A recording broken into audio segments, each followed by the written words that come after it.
3, 2, 1.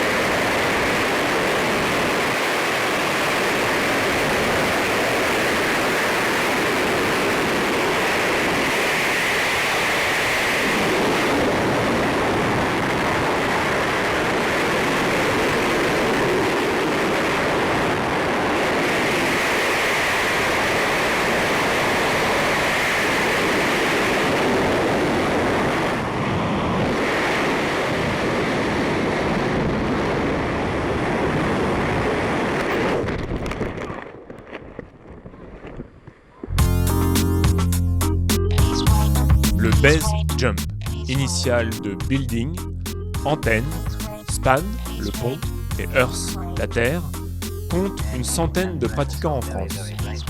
La plupart sautent en lice, c'est-à-dire avec leurs vêtements de tous les jours, et bien sûr un parachute dans le dos.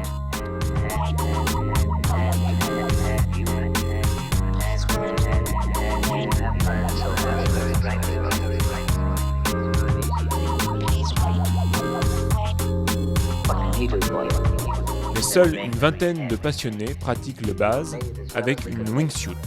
La wingsuit est une sorte de combinaison en tissu qui leur permet également de sauter de falaise, mais ensuite de pouvoir voler sur plusieurs kilomètres. En France, la première personne à avoir réalisé un saut de falaise est Éric Beau en 89. Il préfère lui parler de paralpinisme, union de deux sports, le parachutisme et l'alpinisme. Je suis un alpiniste à la base, savoyard d'origine, toujours été en montagne. J'ai pratiqué l'alpinisme, pas à très haut niveau, mais quand même assez haut niveau. Et puis un jour, j'ai découvert ce qu'on appelle maintenant le paralpinisme, le fait de sauter des falaises avec un parachute dans le dos. Et ça fait 20 ans que j'y consacre une grosse partie de mon temps en dehors de mes activités professionnelles. Comment vient justement l'idée d'abord et l'envie de sauter?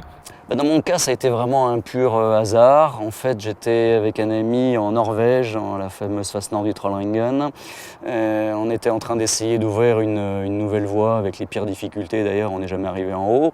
Et on a vu des gens qui nous sont passés par-dessus la tête en chute libre. C'était la fameuse bande de Carl Benisch, parachutiste américain, qui s'est tué d'ailleurs malheureusement 2 jours après les avoir vus pour la première fois. Et malgré cet accident mortel, ça m'a interpellé quelque part et ça m'a vraiment donné envie de me lancer dans ce sport, de découvrir cette activité. Et à l'époque, il y avait tout à faire, donc ça a été vraiment une époque assez extraordinaire. Et donc avant la réalisation, il s'est passé beaucoup de temps parce que à l'époque, je faisais des expéditions en Himalaya, ça me prenait beaucoup de mon temps. Je faisais mes études aussi, je finissais mes études de chirurgien dentiste, donc tout cela m'occupait pas mal. Mais il y avait toujours quelque part dans la tête cette petite idée d'un jour de sauter des falaises, mais il fallait trouver le moyen d'y arriver, c'était pas simple à l'époque. Les sauts étaient vraiment localisés sur quelques falaises très hautes comme El Capitan en Californie ou justement le Trollhättan en Norvège, parce qu'à l'époque ces sauts étaient vraiment, on les voyait comme des sauts d'avion si vous voulez pratiquement, donc on utilisait le matériel d'avion, on utilisait les techniques d'avion, etc. Alors par contre effectivement il a fallu d'abord débuter le parachutisme parce que je me suis dit sauter d'une falaise comme ça de but en blanc c'est impossible, je sais même pas ce que c'est qu'un parachute, donc aller sur un terrain de saut de parachutisme sportif, apprendre le parachutisme, découvrir cette activité qui m'a d'ailleurs passionné pendant 20 ans, j'ai pratiqué avec acharnement, je fais beaucoup de compétitions, beaucoup de choses comme ça, bref. Et puis donc apprendre un petit peu les rudiments de la chute libre, les rudiments du matériel qui est utilisé d'avion, et puis à partir de là, essayer d'imaginer comment on pouvait adapter ce matériel pour sauter d'une falaise. Et puis j'étais aussi surtout persuadé qu'en France, on pouvait sauter de falaise. Alors plusieurs parachutistes m'avaient dit que c'était tout à fait impossible, qu'en France il n'y avait pas de parois où on pouvait pratiquer une telle activité. Il fallait des parois très très hautes, ce qu'on n'avait pas a priori en France. Et moi j'étais persuadé du contraire. J'étais persuadé qu'on pouvait pratiquer ça, même de falaises plus basses, de 200, 300 mètres, voire moins bien sûr, et qu'on les avait en France, qu'on avait un potentiel énorme. Ça j'en étais totalement persuadé. Donc j'ai essayé d'imaginer un peu comment on pouvait utiliser le matériel d'avion, comment on pouvait le détourner finalement, et puis trouver des spots et commencer à sauter de falaises. J'avais déjà fait 1 ou 2 essais à partir de ponts quand même pour tester un peu le matériel, heureusement d'ailleurs, parce que ce que j'avais imaginé au départ c'était vraiment pas bon. Donc c'était très bien, parce qu'un pont évidemment c'est moins dangereux, hein, il n'y a pas le mur derrière soi vers lequel on peut être rabattu. Donc bon, ça m'avait permis de tester certaines choses, d'éliminer certaines techniques qui étaient mauvaises, donc j'avais fait quelques sauts comme ça. Et puis puis très vite, au bout de quelques sauts, je ne sais plus combien, mais 2, 3, 4 sauts, le premier saut de falaise qui s'est déroulé pas loin d'ici, dans la chaîne des Fises, depuis la pointe du Marteau. Alors j'avais choisi cette pointe célèbre parce qu'il y a un très gros surplomb en haut, il y a un grand toit à la fin du Marteau qui fait 30 mètres je crois d'avancée. Donc pour moi c'était le gage de la sécurité, d'être loin du mur au moment de l'ouverture. Et puis il y a eu ce moment un petit peu étonnant, où, surtout pour un grimpeur, hein, parce que pour un grimpeur le vide c'est pas l'ennemi, mais enfin bon, on n'est pas censé aller se jeter dans le vide, quoi. Le vide, on l'évite, même si on joue avec. Et là, au dernier lait, il a fallu se dévacher, c'est-à-dire enlever son attache du baudrier sur l'orlet, se retourner face au vide et puis donner l'impulsion pour partir, quoi. Et ça se passe bien. Ça s'est bien passé, oui, la preuve. Mais je veux dire, des bonnes sensations. Oui, non, c'est un moment un petit peu étonnant parce qu'évidemment on quitte un milieu qui est un milieu qu'on connaît bien, qui est celui de la terre ferme. On a les pieds posés par terre, même si c'est sur un mur vertical, mais pour un alpiniste, ça on connaît, c'est normal. Et là, il y a cet instant très très étonnant où vous partez dans l'impulsion. Donc vous savez, c'est comme dans les dessins animés, le corps bascule, les pieds sont encore sur le rocher, mais il n'y a plus de retour possible.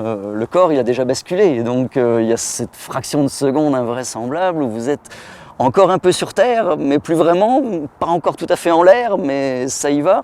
Et ça, c'est très très étonnant.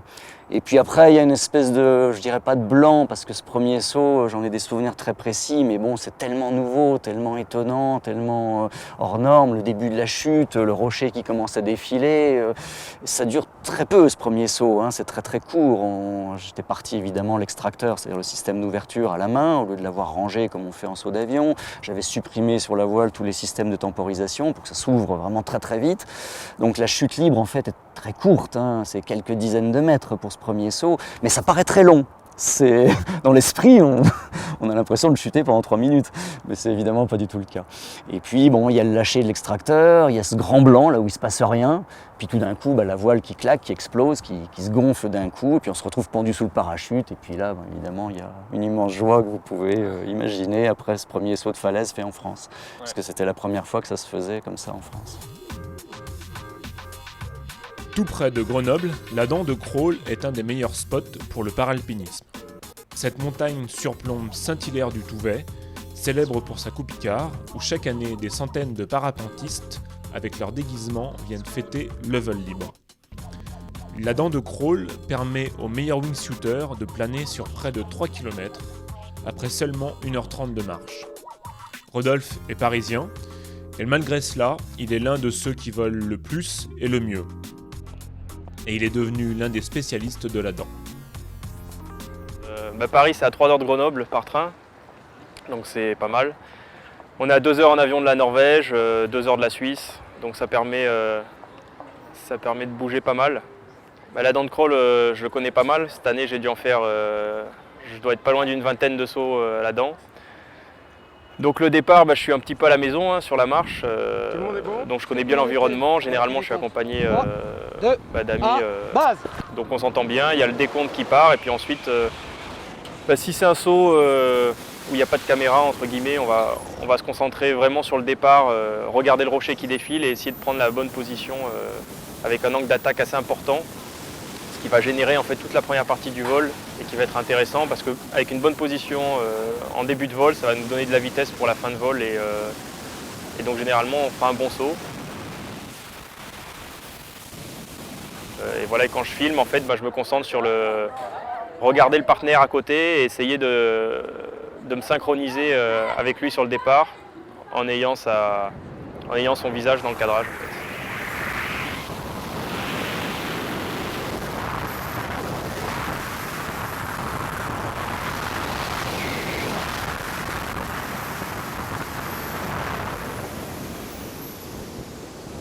fait. Donc quand on est plusieurs, le but c'est d'essayer de voler à côté, donc j'essaye de regarder que ce soit Clacos ou Ben à côté de moi. Et ensuite le but c'est de partir sur le toboggan, de commencer à prendre la vitesse et de se caler dans un bon angle avec une bonne vitesse pour pouvoir maîtriser le saut et puis arriver jusqu'à crawl sans difficulté. Donc la première partie du saut c'est toute une prise de vitesse. On a toute la première partie du plateau qui prend une grosse quarantaine de secondes. Et une fois qu'on a passé le plateau, on arrive en fait dans le goulet et sur les premières cascades. Et c'est là où ça devient intéressant, parce que maintenant on arrive à avoir la marge pour venir se décaler un petit peu vers la gauche et pouvoir venir jouer avec le relief en volant au-dessus des arbres et le long de la falaise, avant de repiquer sur la deuxième casse, où on peut se mettre aussi assez bas au niveau des arbres, vu que derrière on a une dernière cassure qui nous permet de reprendre la hauteur pour pouvoir ouvrir dans des conditions satisfaisantes. Il m'a fallu quand même pas mal de sauts avant d'arriver à ce niveau-là. C'est-à-dire que les premiers sauts, je passais pas du tout la dent de crawl et je m'arrêtais au niveau des premiers champs, là où il y a 3 champs. Il m'a fallu une dizaine de sauts avant de passer et en fait, sachant qu'on était toujours avec la même combinaison, c'est moi qui progressais, les gens autour de moi aussi, parce qu'au début on parlait de passer la dent, c'était quelque chose d'extraordinaire, d'avoir réussi à passer dans le goulet et à rejoindre crawl en wingsuit. Et maintenant je dirais que la plupart du temps, c'est pas est-ce qu'on va passer, mais où est-ce qu'on passe et est-ce qu'on arrive à être en proximité pendant le vol. 3, 2, 1, rendez-vous dans le gadin.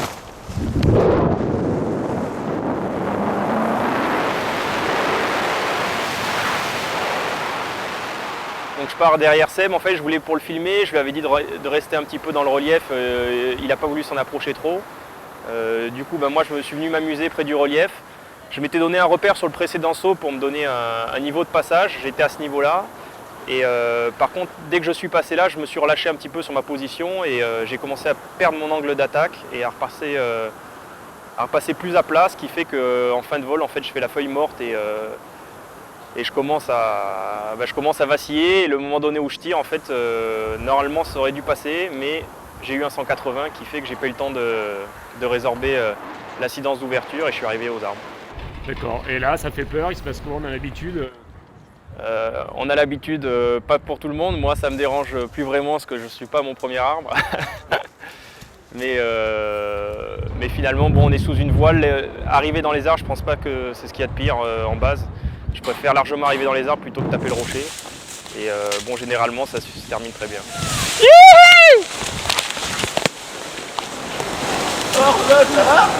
Ouais, nickel! Un arbrissage, souvent ça se passe bien.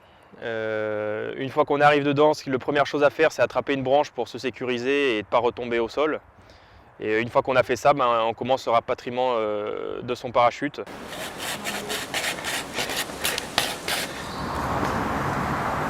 Stylé mon poulet.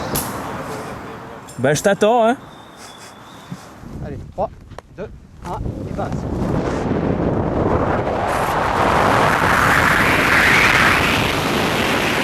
Sursaut, j'étais parti avec Ben donc pour le filmer. Après le toboggan et sur la mise en vitesse, on était un petit peu lent. J'avais la tête tirée vers l'avant parce qu'il avait fait un meilleur départ que moi. Donc de ce fait, j'avais un angle un petit peu à plat et pas assez de vitesse. Et au bout d'une trentaine de secondes que je commence à filmer, j'ai essayé de reprendre de la vitesse en remettant de l'angle. Donc à ce moment-là, il sort du viseur. J'essaye de remettre de l'angle pour reprendre de la vitesse. Et les conditions météorologiques n'étaient pas très bonnes et donc ça m'écrasait de plus en plus vers le sol et j'arrivais pas à transmettre l'altitude que je perdais en vitesse horizontale jusqu'au moment où je me suis engagé en passant la première cascade. Là j'ai vu que j'étais bas, j'espérais encore, c'était ma dernière chance de reprendre un peu de gaz et ça n'a pas été suffisant. Donc il a fallu que je tire parce qu'il était temps de tirer. Et là malheureusement j'ai eu un quart de tour à droite et ce qui fait que je suis remonté dans la pente et donc j'ai pas eu le temps de freiner ma voile et de prendre mes commandes et j'ai atterri dans un arbre. La voile, au lieu de s'ouvrir la plupart du temps, elle s'ouvre face à la vallée, donc elle s'ouvre dans le bon sens et tu avances, tu t'éloignes tout de suite de la falaise. Mais elle peut aussi s'ouvrir correctement, mais face à la falaise ou avec une orientation, un quart de tour. C'est-à-dire, t'as la falaise qui est tout de suite sur ta droite. Bon, donc là, il faut agir très vite. Putain, 180 des familles. 180.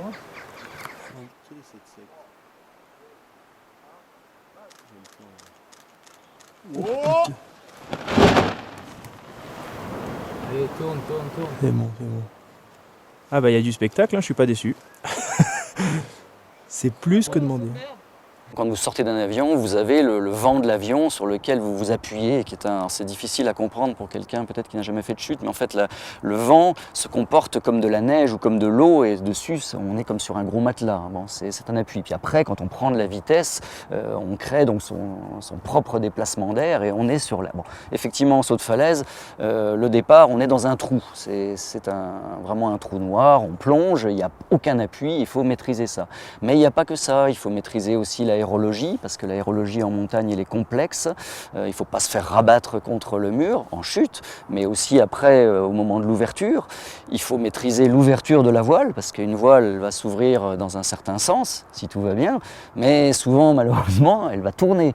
Et vous pouvez très bien vous retrouver à l'ouverture face au mur. Alors, d'avion, quand une voile tourne, ça n'a évidemment aucune espèce d'importance, hein, mais en paralpinisme, quand vous vous retrouvez face à une paroi, il ne faut pas aller la taper, parce que là, ça fait évidemment très très mal et c'est la source d'accidents très graves, voire d'accidents fatals.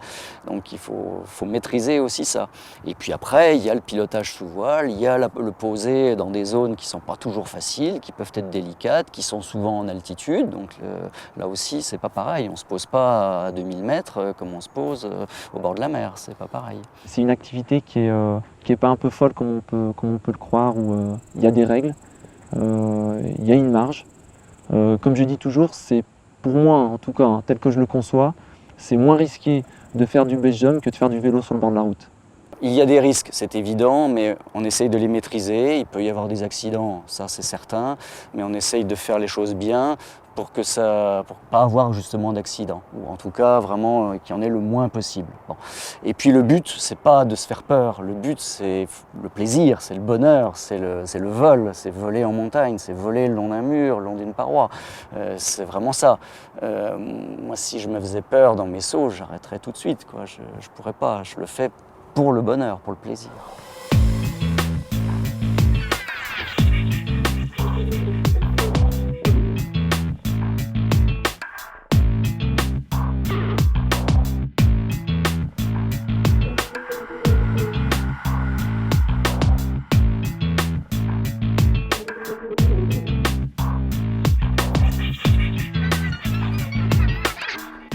Plaisir, c'est également la motivation principale de Denis Verchères. Denis, expert en parapente, il a touché à tout. Ah ouais. Deltaplane, parapente acrobatique donc, la soupe, qui est une sorte de mini parapente, et bien sûr le base jump. Je pense toujours justement à ceux qui ont démarré le base jump, on va dire dans les années 90, qui sautaient vraiment avec du matériel, c'était du matériel d'avion qui était bidouillé. Aujourd'hui, on a du matériel spécifique pour le base jump. Là aussi, ça réduit la part de risque. On a du matériel qui est fait pour s'ouvrir très vite, qui est fait pour bien s'ouvrir. Donc, je dirais là, il y a quasiment plus d'incertitude sur le fait que le matériel va s'ouvrir ou non. Voilà. Donc ça, c'est déjà une très bonne chose. C'est du matériel aussi qui est fait pour poser dans des endroits exigus, comme souvent on pose dans des pierriers, dans des petits champs, des choses comme ça. Donc on arrive vraiment sur du matériel spécifique. Et à chaque fois, on croit qu'on a atteint le top de l'évolution et qu'on ne pourra pas aller plus loin. Et puis on s'aperçoit que quelques années après, il y a toujours une personne qui invente autre chose. Et on se dit, tiens, ce qu'elle a inventé, c'est fabuleux. Donc c'est un peu pareil pour la wingsuit. Il y a quelques années, quand Patrick de Gaillardon a remis la wingsuit au goût du jour, Loïc l'a repris après derrière, ça a évolué encore. Aujourd'hui, il y a d'autres base jumpers qui font évoluer la wingsuit. Donc les performances qu'on a aujourd'hui, elles sont comparables à celles des tout premiers parapentes. Donc on peut penser que dans quelques années, on aura peut-être la performance des parapentes actuelles.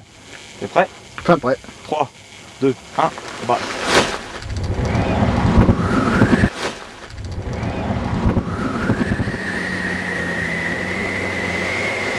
En wingsuit, aujourd'hui, on arrive à avoir des performances qui oscillent entre 2,5 et 3 de finesse. Donc 3 de finesse, c'est quoi? C'est quand je suis à 1000 mètres de hauteur par rapport au sol, je plane sur 3 km. Voilà. Donc ça, c'est des finesses qui sont comparables à celles des tout premiers parapentes. Et donc, c'est pas, je pense, stupide de penser aujourd'hui que d'ici peut-être 5 ans, 10 ans, 20 ans, on aura les performances des parapentes actuelles. Donc, c'est-à-dire dans les 8, 9, peut-être 10 de finesse. Donc c'est vrai qu'aujourd'hui ça nous paraît invraisemblable de penser ça. Mais on ne sait pas de quoi demain sera fait et c'est ce qui fait justement le charme de l'activité. Et puis c'est aussi pour ça qu'on saute, pour sans arrêt améliorer les performances de la machine, par son profil, par la manière dont elle est cousue, par les matériaux utilisés, mais aussi la technique des base jumpers qui évolue. Et pour donner un exemple tout bête, il y a quelques années, et quand je dis quelques années, c'est pas si vieux que ça, c'est 2-3 ans, on partait sur des falaises qui faisaient à peu près 400 mètres de hauteur. Voilà. Aujourd'hui, on part sur des falaises qui font 200 mètres, 180, 200 mètres de hauteur. Voilà. Et avec ces 180-200 mètres de hauteur, ça nous permet de nous mettre en vol et ensuite de pouvoir exploiter des pentes qui soient inclinées d'à peu près, on va dire, 30 degrés, 35 degrés. On a pas mal progressé en niveau technique ces dernières années. Donc là, on arrive à avoir des niveaux satisfaisants pour commencer à venir jouer et essayer de faire des vols de proximité. Et mon but, ça serait de faire qu'on soit une petite équipe de 8-10 wing shooters et qu'on arrive à passer la dent de crawl en formation à 8 ou 10. Donc je pense que ça arrivera assez prochainement. Et je pense que ça fera des belles images. Bougez pas, les marmottes elles arrivent là. Et on va au stade, on se pose tous au stade et on se fait un foot. Vous avez un ballon? Et on se fait une équipe. Ok, nous on est prêts. Et on se déséquipe et on tombe les shorts. Et vas-y, les crampons. Et allez.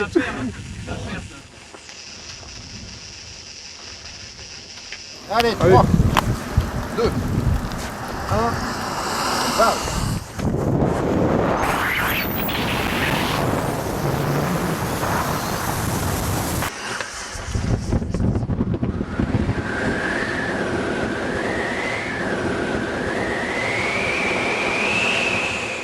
C'est un sport en fait de sensations et la personne qui va réussir à bien ressentir l'air et visualiser son corps en l'air en fait arrivera à bien voler. Donc un bon wingshooter est capable de sentir les filets d'air qui s'écoulent soit derrière sa nuque, soit le long de ses bras et en fonction de ça de changer son angle, son incidence pour avoir une meilleure performance.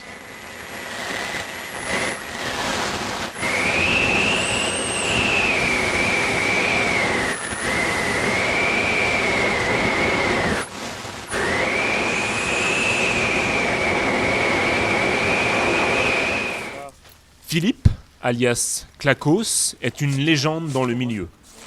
Touche à tout, il pratique l'avion de voltige, mais aussi les courses ultra-trail et bien sûr le paralpinisme. Il a débuté le base il y a 17 ans et compte plus de 1000 sauts à son actif. C'est mieux que c'était. Quand je tendais mon aile, j'avais un gros trou là. Et ça m'empêchait d'avoir une super performance. Où ça, il y avait un trou?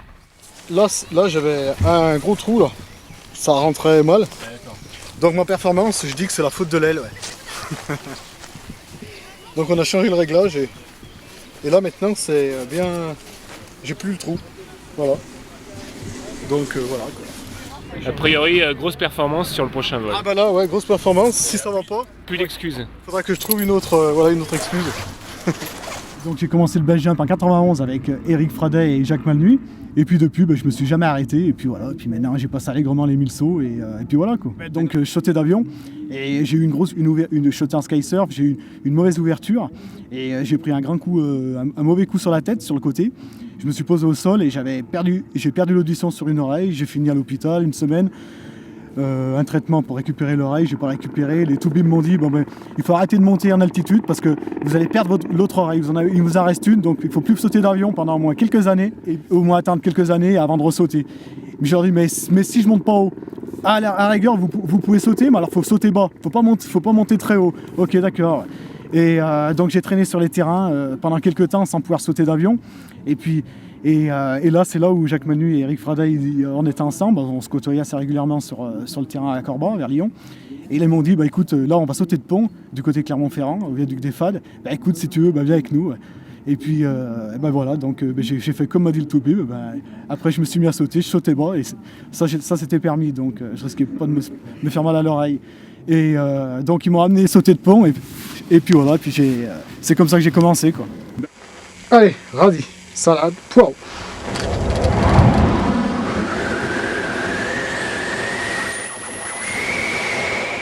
Le plaisir de se balancer d'une montagne, c'est, disons qu'on évolue quand même dans un relief qui est quand même très proche. Ce relief a quand même une certaine inclinaison par rapport à notre vol en wingsuit.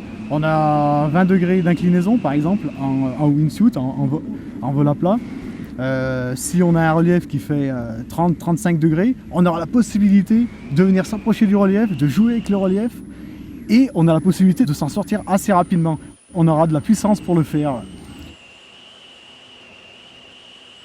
On a une performance avec la combinaison qui nous permet d'aller jouer avec le relief, de sortir du relief. On évolue dans une vallée, on passe une crête, on va dans une autre vallée, on joue dans cette vallée, on repasse la crête, on retourne dans l'autre vallée. C'est un vol quand même qui est très fort, quoi. Et voilà, une bonne petite croix des têtes. Sympa, c'est comme ça. Un week-end, donc le samedi, on sautait bien dans les gorges de la Bourne, on était 6-7. Je dis, bon, écoutez, ce soir je vous laisse et je repasse vous voir demain matin. Ah bon? Oui, il faut que vous soyez à 10h au spot et vous verrez. Ah.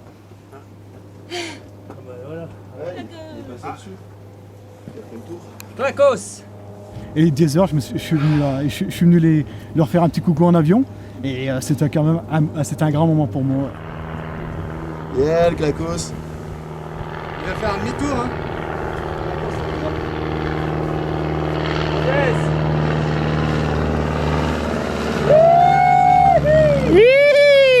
C'était un grand moment pour moi de venir en avion, de venir raser le relief juste sur le spot où ils étaient. Hop, j'étais leur faire un coucou comme ça. Oh putain, il enquille, ah ouais, là il attaque. C'est ça qu'il faut faire là. Attends. Allez, vas-y. Attends.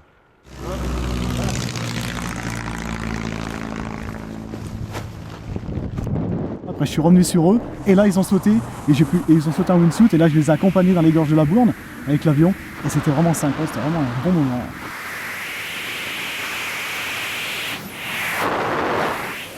Et de les voir sauter et puis j'ai pu les accompagner avec l'avion comme ça, visuellement, de les voir voler, je volais au-dessus d'eux comme ça, c'était vraiment un grand moment. Et j'ai passé le brevet de pilote en 2006 et donc maintenant pour aller sur le spot. Ce qui est sympa, par exemple, quand je viens du côté de la Dent de Croll, il y a l'aérodrome du Versou qui se trouve au pied. La dernière fois, je suis parti de Saint-Chamond, j'ai été me poser au Versou. On m'a emmené en voiture au spot et ça m'a permis de faire un bon saut de wingsuit à la Dent, de reprendre mon avion et de rentrer chez moi. Et c'est une bonne journée de vol.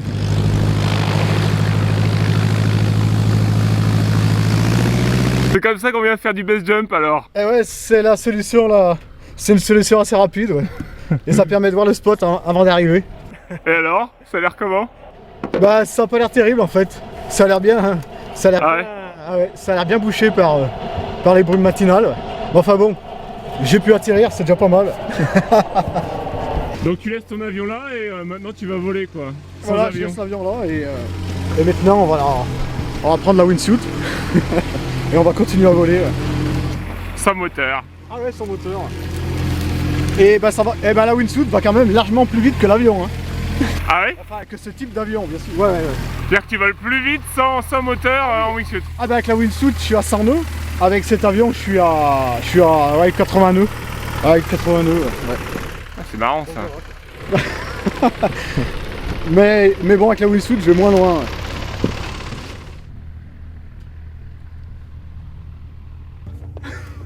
Ouais. Écoute, à tout de suite, hein.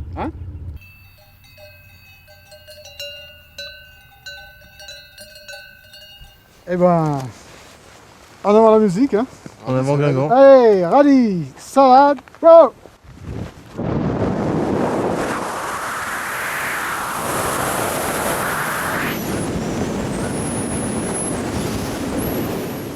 On est dans notre combinaison, c'est pas parce qu'on est dans la combinaison que ça va voler. C'est à nous, dans la combinaison, d'adopter la bonne position pour pouvoir lui donner ses meilleures performances. Et ça c'est à nous de jouer. C'est pas la combinaison qui va le faire.